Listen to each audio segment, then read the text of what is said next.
Piles amazing vlog या चॅनलवर आपल्या सर्वांचे स्वागत आहे. नमस्कार मैत्रिणींनो. पुरणपोळी म्हटली की टम्म फुगलेली पुरणपोळी, पण माझ्या मते पुरणपोळी म्हणजे भरपूर पुरण भरून पातळ लाटलेली पोळी म्हणजे पुरणपोळी. एरवी मी जेव्हा पुरणपोळ्या करते त्यावेळेस माझ्या पुरणपोळ्या टम्म फुगतात. व्हिडिओ करणारे सुद्धा टम्म फुगलेल्या पुरणपोळीचाच व्हिडिओ दाखवतात. त्यामुळे जे कोणी नवशिके असतात त्यांची पुरणपोळी फुगली नाही तर ते हताश होतात, नाराज होतात. म्हणून मी आजच्या व्हिडिओमध्ये न फुगलेली पुरणपोळी दाखवलेली आहे.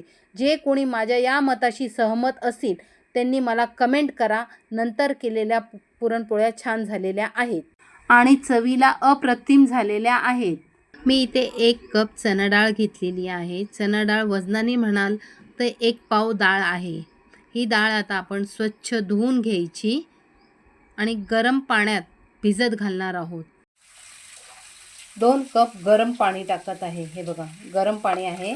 त्याच्यात आपण एक 15 ते 20 मिनटं डाळ भिजत ठेवणार आहोत.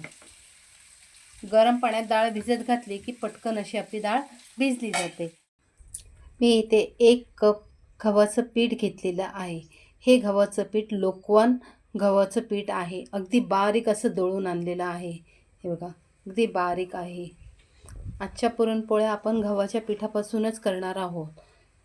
हे पीठ आहे ना, तुम्ही अगदी बारीक चाळण असते ना, मैदा चाळायची, त्याने चाळून घ्यायचं. गव्हाचं पीठ मैदा चाळणीने चाळून घ्यायचं. मस्तपैकी मी चाळून घेतलेलं आहे. मी इथे 1 कप पाणी घेतलेलं आहे. त्या कपातच चवीनुसार मीठ आणि चिमूटभर हळद टाकून घेत आहे आणि व्यवस्थित त्याला हलवून घ्यायचं. असं पाण्यात हळद टाकली ना म्हणजे आपल्या पिठाला व्यवस्थित ती सगळीकडे लागली जाते. जर तुम्ही पिठात टाकली ना, काही ठिकाणी पिवळे होते, काही ठिकाणी पांढरे राहते. म्हणून असं पाण्यात टाकूनच आपण ह्याचं पीठ मळणार आहोत. पीठ जास्त घट्ट मळायचं नाही. हे बघा असं आपण पीठ मळून घेतलेलं आहे. एवढं सैलसर आपलं पीठ पाहिजे. आपण घेतलेलं पाणी हे बघा हळद खाली जाऊन राहिली आहे ना, आपल्याला हळदीचा रंग हवा आहे तो आपल्या पिठामध्ये आलेला आहे. आता असा ओला कापड घ्यायचा, एखादा रुमाल घ्यायचा. त्या रुमालामध्ये आहे ना असं आपण हे पीठ झाकून ठेवायचं. म्हणजे एखादी पुरचंडी जशी बनवतात ना तशी करायची. हे बघा अशी करायची. मी इथे एक वाडगं घेतलेलं आहे. त्यात आपण पीठ मळून ठेवलेलं, रुमालात बांधून ठेवलेलं पीठ आहे ना, ते असं ठेवून घ्यायचं आणि वरून असं पूर्ण भरून त्यात पाणी टाकून घ्यायचं. म्हणजे आपलं पीठ त्याच्यात व्यवस्थित टिंबलं जाईल. हे बघा असं व्यवस्थित पीठ त्याच्यात ठेवून घेऊया. आता आपण आपली डाळ बघूया 15 मिनटात कितपत भिजलेली आहे. एवढी जरी डाळ आपली भिजलेली असली, हे बघा डाळ व्यवस्थित अशी भिजलेली आहे. आपलं पिठासाठी जे आपण हळद आणि मिठाचं पाणी होतं ते पाणी आपण ह्याच्यात टाकून घेऊया. जर तुम्हाला कटाची आमटी जर करायची असेल तर तुम्ही पाण्याचं प्रमाण वाढवू शकता. मला कटाची आमटी नाही करायची म्हणून मी तेवढ्याच पाण्यात ह्याला झाकण लावून कुकरच्या 4 शिट्या काढून घेणार आहे.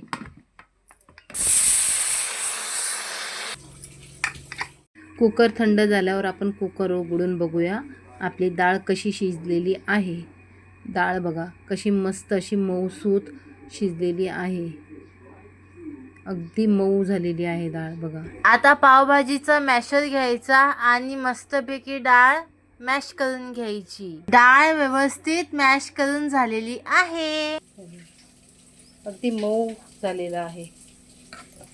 आता आपण एक कप डाळ घेतलेली ना, तर त्यासाठी 1 कप गूळ घेतलेला आहे. तुम्ही साखरसुद्धा घेऊ शकता किंवा अर्धा गूळ अर्धी साखर घेऊन सुद्धा करू शकता. पण मी पूर्ण गुळात करत आहे. गूळ टाकून आहे ना व्यवस्थित खालीच ह्याला व्यवस्थित मिक्स करून घ्यायचं. असं खाली व्यवस्थित मिक्स करून घेतलेलं असतं की आपल्याला जास्त वेळ लागत नाही. ती डाळ गरम असल्यामुळे गूळ लगेच वितळला गेला आहे.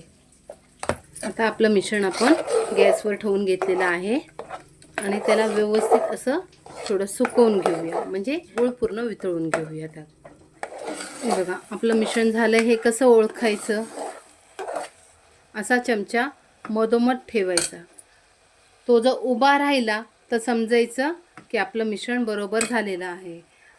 आपलं चमचा पडत आहे म्हणजे आपलं मिश्रण अजून तयार झालेलं नाही आहे. आता आपण याच्यात टाकायची 1 चमचा सुंठ पावडर. जायफळ घेतलेलं आहे. जायफळ ताजाच किसून टाकायचा त्याच्यावर. गुळाचा कुठलाही पदार्थ म्हटला की त्यात जायफळ आलंच. तुम्हाला वेलची आवडत असेल तर वेलची टाकली तरी सुद्धा चालते, पण आम्ही वेलची टाकत नाही म्हणून मी फक्त जायफळ टाकलेला आहे. हे बघा आता आपलं मिश्रण सुकत आलेलं आहे. त्यात आता 1 चमचा साजूक तूप असं टाकून घेतलेलं आहे. साजूक तूप टाकल्यामुळे ना आपल्या पुरणाला खूप चांगला असा स्वाद येतो. जास्त वेळ लागत नाही कारण आपण पुरण खालीच मॅशरने मॅश करून घेतलेलं आहे, त्यामुळे आपलं पुरण अगदी व्यवस्थित मॅश झालेलं आहे. हे बघा आता आपली पोळी उभी राहत आहे म्हणजे आपलं मिश्रण जवळपास होत आलेलं आहे. आणखीन 2 मिनटं मिश्रण आपण गरम करणार आहोत. आता असे ठेवून बघायची. जोपर्यंत आपली पोळी उभी राहत नाही तोपर्यंत आपलं मिश्रण बरोबर झालेलं नाही असं समजावं. ही खास महत्त्वाची टीप आहे. काही जणांना समजत नाही आपलं पुरण झालं हे कसं ओळखावं. चमचा उभा राहिला, मिश्रण एकदम ओके. गॅस बंद करायचा आणि मिश्रण एका ताटात काढून घेऊया. आता आपण टिंबत ठेवलेलं पीठ बघून घेऊया.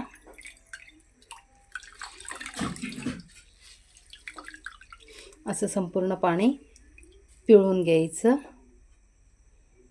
हे पाणी तुम्ही झाडांना घालू शकता किंवा फेकून दिलं तरी सुद्धा चालतं. हे बघा आपलं पीठ बघा, जरासुद्धा आपल्या कपड्याला पीठ लागलेलं नाही आहे. कपडा आपला अगदी स्वच्छ आहे आणि पीठ बघा कसं मस्त असं झालं आहे. हे बघा जसं ओढू तसं मस्तच झालं पीठ, है ना. आता आपण आहे ना यावर थोडंसं 1 चमचाभर तेल टाकून घेऊया आणि पीठ पुन्हा एकदा मळून घेऊया. असं पिठात तेल मिक्स करून झालेलं आहे आणि मी पुरणाचे असे गोळे करून घेतलेले आहेत. गोळे बघा किती मोठे केलेले आहेत. मी पुरणपोळ्या मध्यम आकाराच्या करणार आहे.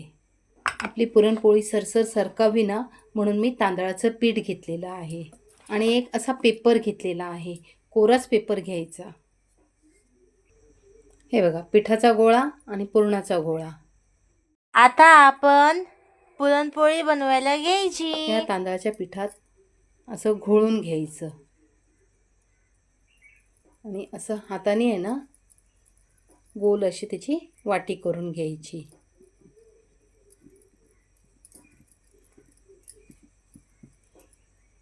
हे बघा अशी वाटी झाली की त्यात आपण जो गोळा घेतलेला आहे तो असा बोटाने ढकलत वर पीठ सरकवत हे बघा असं पीठ सरकवत आणायचं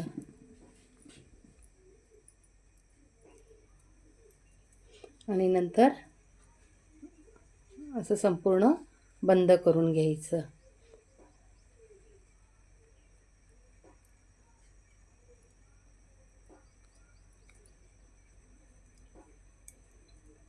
असं व्यवस्थित बंद करून घ्यायचं आणि एक वेळा आहे ना असं तांदळाच्या पिठात घोळून घ्यायचं. जास्त पीठ नाही लावायचं. हे बघा बाकीचं झटकून द्यायचं असं. आणि आपण जो हा पेपर घेतलेला आहे त्यावर अगोदर हाताने अशी आपण ही पूर्ण सारण सगळीकडं पसरवून घ्यायचं, म्हणजे काठोकाठ आपलं सारण सगळीकडं लागलं जातं.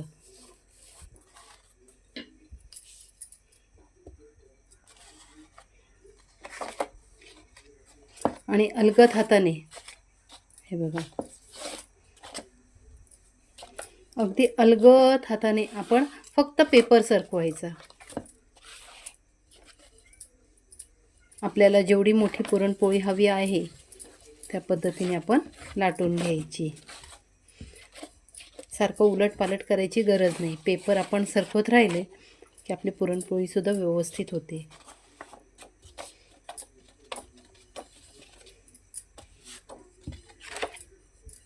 अगदी काठोकाठ मिश्रण, आपलं पुरणाचं मिश्रण लागलेलं आहे. हे बघा, हे बघा, एवढी पातळ अशी आपण पुरणपोळी करून घ्यायची.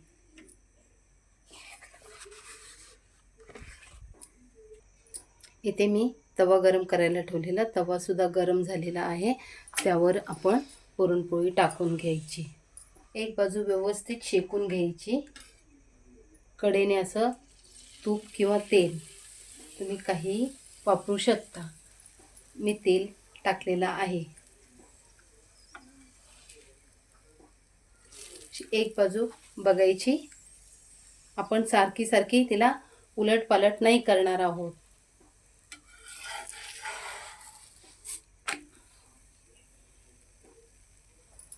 अशी व्यवस्थित तिला शेकून घ्यायची.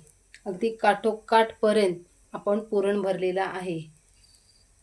आणि आपण जी ट्रिक यूज केली आहे त्याने आपली पुरणपोळी अजिबात पोलपाटाला चिटकत नाही. आता इथे आपण तेल लावून घेऊया.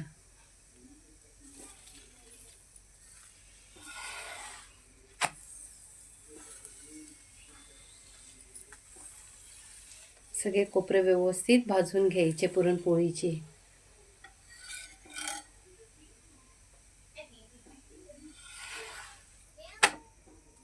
किती छान झालेली आहे ना पुरणपोळी.